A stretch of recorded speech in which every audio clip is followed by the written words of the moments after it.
everybody, Safari Simmons here with a message for you the last day of the month. I'm excited for the upcoming month of November. Can't believe it's already the end of the year already, but here we are. So let's start off with some birthday wishes. Apparently November 6th is a very popular day to be born here at Head Start. We're going to start with Kristina B at the central office, Kelsey H at Hicksville, Kristina H at Pulaski, and Jayme H at Pulaski. All have birthdays on November 6th. Maggie D at Paulding is November 8th. Crystal R at Defiance is November 12th. Jennifer B at Napoleon, November 22nd. And our last birthday of the month, we have Kristina E at Northwest State. Happy birthday to you all. All right, we're going to start with upcoming events. The winter DRDP stands for Desired Results Developmental Profile. Say that 3 times real fast. Those observations begin on November 6th as well. Just a reminder, the 90-day health requirements deadline falls on either the 8th or the 9th of November, depending on what day your child started. So please be sure that we are contacting parents about getting those dental visits and any follow-up health appointments scheduled. Bring Your Mom to School week is the 13th through the 16th. So please make sure that you're sharing pictures with us. We would love to get those posted on Facebook, all the different awesome things that you guys are doing in the classes to celebrate those moms or those positive female role models in the children's lives. Parent-teacher conferences begin on the 17th. Excited to share with the parents all the wonderful progress their children have been making while in our program. Don't forget, we are off on November 10th in observation of Veterans Day. We are also off the 23rd and the 24th for Thanksgiving. Lots of things to be thankful for this year, I'm sure. Now a word from Shayna and Allison on a few policy clarifications. Hi, my name is Shayna Beringer. I'm the Health and Safety Manager for Head Start, Early Head Start here at Northwestern Ohio Community Action Commission. Today, I want to focus a little on the health and safety of the children that are enrolled in our program. Head Start is a comprehensive program that focuses on all aspects of a child's well-being and prepares them for school in many aspects.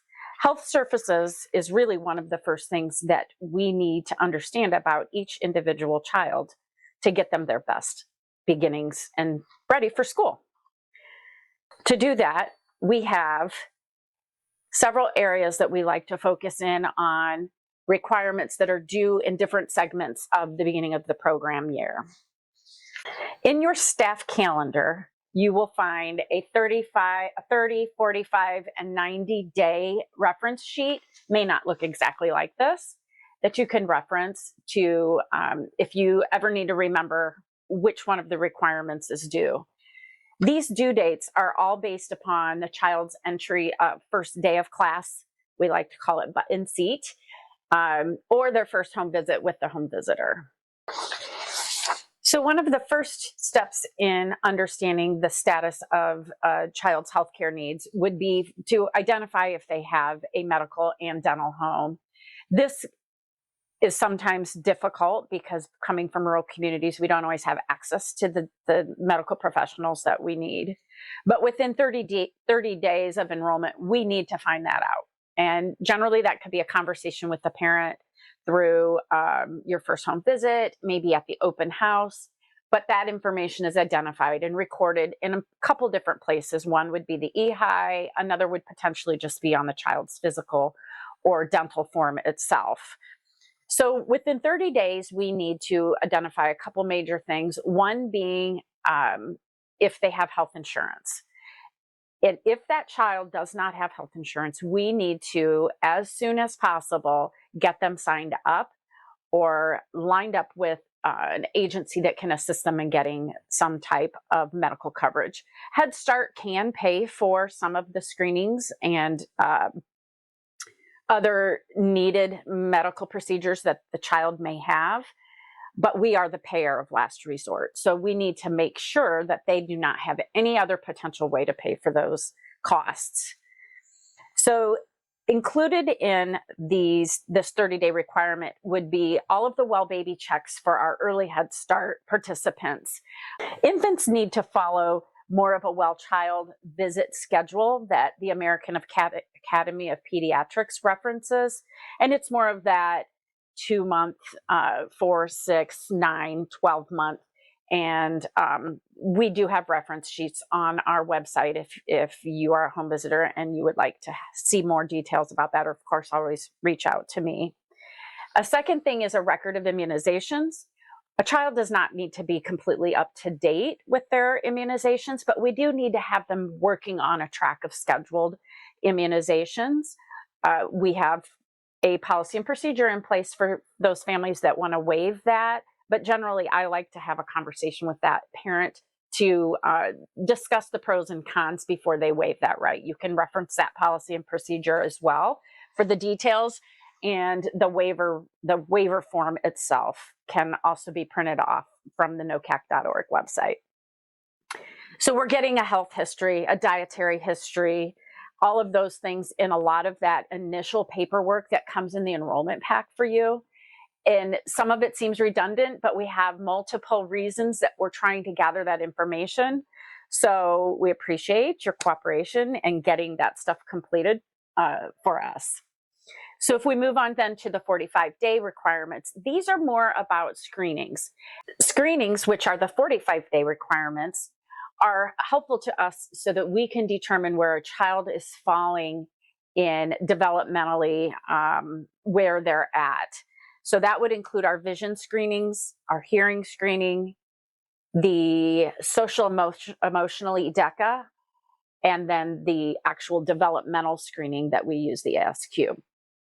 We have those are, again, categorized by age groups and purposefully put in place so that we can target those children and figure out where we need to move forward with each one. So once we know their health through their physical and their screenings, and we get those identified, then we can move forward and get that child on a track to the school readiness goals that we have for each one of our children enrolled. So the final requirement category of the 90 days is going to be, we'll get growth assessments on each child. If it's not completed on the physical, then we'll go ahead and weigh and measure and see how tall children are. We'll do our blood work for hemoglobin to see if children are anemic. If children are anemic, they're not learning as well. And also the high lead levels. Again, many children that have developmentally or behavior concerns have hand-in-hand high lead levels. So again, at the federal level, the Office of Head Start has realized that it's important that all of these things are considered before we even begin to work with children. We have to know what their health status is, which really is, the health is really the beginning of the school readiness. Then finally, on that 90-day is our dental exams. And most of you know that we do partner with Bryan Community Health Center, and they come into the centers. Well, they bring the van to the centers and do our exams there for us. But we have 1 day a week that they have exclusively allowed us to schedule follow-up for those children that need follow-up. There could be many contributing factors to a reason a child is exhibiting behaviors that we would not typically like to see in the classroom, or even children that are showing delays just developmentally. It could be they have pain because of an abscessed tooth. It could be that they can't see. We've heard of those children that get glasses and they're a whole new child. Same thing with hearing. So this is why the Office of Head Start focuses on these requirements, and they are a requirement for us as a program. You go into a public preschool, they're not going to look at these things. Many times they're going to focus on those ABCs and the 1, 2, 3s. The Office of Head Start looks at it a different way. Once we have a true portrait of a healthy child, then I think we can move forward with our school readiness goals in a great way. Hello, I'm Allison Postwaite, the Mental Health and Disabilities Manager here at Head Start. Today, I just want to go over quickly 3 policies that sometimes there's a lot of questions about, or maybe people aren't fully aware of the whole policy and process. So the first one is the referral process for an IEP or IFSP. So when we do the screenings at the beginning, that is typically the general indicator of we need a referral for this kiddo, or if there's anything else that you guys notice. The first thing, talk to the family, have that open communication, and also having the open communication with my team and the classroom coach mentor. After you talk to the family, if they're in agreement, you will want to fill out and complete an ROI. Be mindful of the boxes that you are filling into the ROI. And if you're not sure exactly where to address the ROI to, please let us know and we can help you make sure you fill that out correctly. If applicable, you can create a child service plan. You don't have to. It just may depend on the child's needs and what we are working on. You will also want to complete an ITR and review that with the family. Before you review that with the family, please send it for me for final approval, and then you can print that out, talk to the family, have them sign it, and then send it over to the central office for me to sign off on as well. After the ROI, ITR has been turned in, my team will then send it off to the LEA, and they will take that on from there. And so the family will then be hearing from the LEA on when the evaluations will be conducted. We also may be asking for a birth certificate during this process. That is just something the LEAs request when we do a referral. If we absolutely cannot get one, please let us know and we can try to work a way to either get that or talk to the LEAs and figure out something that we can do for that. The next policy is itinerant teachers working outside of the classroom with Head Start children. So this would be anybody who is on an IEP and they have that itinerant teacher coming in and taking them out of the classroom. There is a form that we have that you should be having the itinerant teacher signing the student in and out when they take the student out of the classroom. If you do not have this form, please let me know and I can get you guys copies, shared over the drive, whatever works best for you. Along with this form, you're always going to be moving that child clip to the at-home section when they are transferred out of the classroom, and then when they come back, moving it back to at school or in the classroom, however your board is set up. And also using that active supervision with the children when this itinerant teacher is taking them outside of the classroom. This form that they are using needs to be turned into me every month for tracking purposes, and then you will start a new sheet at the next month. The last policy is the Child Service Plan, or CSP. So this is when we notice a student is either below in their development or maybe behavioral concerns, whatever it may need for that individualization for a child. The CSP can look intimidating because it seems like there's 15 pages, but you don't have to utilize all 15 pages. You just need to pick 1 to 2 goals to work on with 2 to 3 objectives per goal. They have the 15-page goal bank you can choose from, or you can create your own, whatever you would like to do. Along with that, once again, please send it to me first to review, and then you can then review it with the families, and make sure the classroom coach mentor and our team is aware of these things as well before having that discussion with the family, just so that way we know we're starting that process and working with those kiddos before the family is aware. With the CSP, if the child is on a CSP, we want to be documenting that in the lessons plans. Check with other teachers how they do that. They use the little asterisk on the lesson plan typically to notify that is a child with a CSP and that is what they're working on. If you have any questions, please let me know. And if you need any of these forms or samples, also let me know. I'd be more than happy to get them for you. Thank you. And now some general announcements. Tapping out when you feel stressed. What does that mean? What does it mean to say to tap out? I really feel that we need to do that a lot more often as teachers and teacher assistants in the classrooms when you're having a hard time regulating your own emotions, when you're feeling upset, when you're feeling triggered by a child. It's okay to look around and say, Miss Amber needs to tap out for a minute. Take a minute, go compose yourself, go take a deep breath in the hallway. Don't be afraid to ask for help. Tapping out for a minute or two to regain your own composure, there's no shame in that. That really shows a lot of emotional intelligence and maturity to say, you know what, I'm really being triggered right now and could use a minute to get myself back together. So just encouraging you guys to lean on each other more. Everybody has bad days. We do as adults, and certainly children are allowed to have bad days as well. So don't forget to ask each other for help when you need it.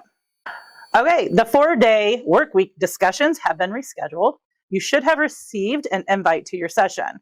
If you did not, there are active links in this email. You can add the meeting to your calendar. A big thank you to Amy Zitful and her team at Defiance Head Start for being the stars in our NOCAC Head Start recruitment video. We appreciate your flexibility and having your day disrupted and your willingness to participate in the video. Once the video is complete, it will be shared on social media. I am beyond excited to see what all pictures and video footage we were able to capture. I would like to take the pulse of our work culture to help ensure everyone's work experience in the Head Start program is positive. A survey will be linked in this email. Please let me know how we are doing. Please complete the survey by November 10th. Your managers will also be conducting stay interviews over the next few weeks for a deeper dive into the culture at the center level. That is our number one goal, is to have a positive work culture and environment. The work that you all do is already comes with so much built-in stress and worry, and it's important that we come to work and are supporting each other and have fun and want to come to work and enjoy being with our coworkers. So positive work culture is a very high priority for us. On a semi-related note, at the end of the survey is a question regarding your input on topics you would like to see covered at the January professional development training. If there are topics you would like to see covered, please make them known as we are planning for this event currently. So let us know what it is you're interested in, what you would like more information on, more training on. Sally from finance is retiring after 43 years. Wow, that's a lifetime of service to this program and to our communities. Her party is on November 2nd at 12:30 through the rest of the day, so please be sure to email Sally or to stop into her party and celebrate with her if you're able. We have multiple positions available. If you or anyone that you know is interested in becoming a home visitor or a classroom coach and mentor, or a teacher assistant or float, please reach out to Heidi in HR. All right, now it's time for a core values chat. Over the past 2 months, we've talked about compassion and collaboration and their importance as core values to our program. Today, I want to shed light on a value that should be the bedrock of any preschool environment: integrity. We defined integrity as maintaining high standards of trust and accountability to uphold ethical, professional behavior. And when it comes to the children in our care, integrity is not negotiable. When you demonstrate integrity, you set an example for the children in your classroom or on your caseloads. Children are like sponges, soaking up not just the knowledge, but also the values and the behaviors they witness. When they see the adults around them act with honesty and with accountability, they learn the importance of these values and carry them forward into their lives. And in some instances, you may be one of the few good examples a child has the opportunity to interact with. Integrity is the glue that bonds our school family together. It fosters an atmosphere of trust and cooperation where everyone feels safe and valued. It means keeping promises, showing up on time, and treating every child and colleague with respect. When staff uphold these principles, it creates a positive environment that allows children to thrive. Moreover, integrity is about taking responsibility for your actions. As Head Start staff, we must be accountable for the children in our care. When mistakes are made, admitting them and making amends is crucial. Children learn from this, realizing that it's okay to make a mistake, as long as we own up to them and strive to do better. The importance of integrity goes beyond the walls of our centers. It prepares children for the complex, ever-changing world they will face as they grow. It equips them with the values and the principles they need to make good choices, navigate ethical dilemmas, and become responsible citizens. Integrity is not just a buzzword. It's a moral compass that should guide us through our thoughts and actions. It's the unwavering commitment to doing what's right, no matter the circumstances. Integrity is the promise that we make to our children and to their parents, assuring them that their trust in us is well placed. Friends, let's have a November filled with gratitude and thankfulness. So go be awesome.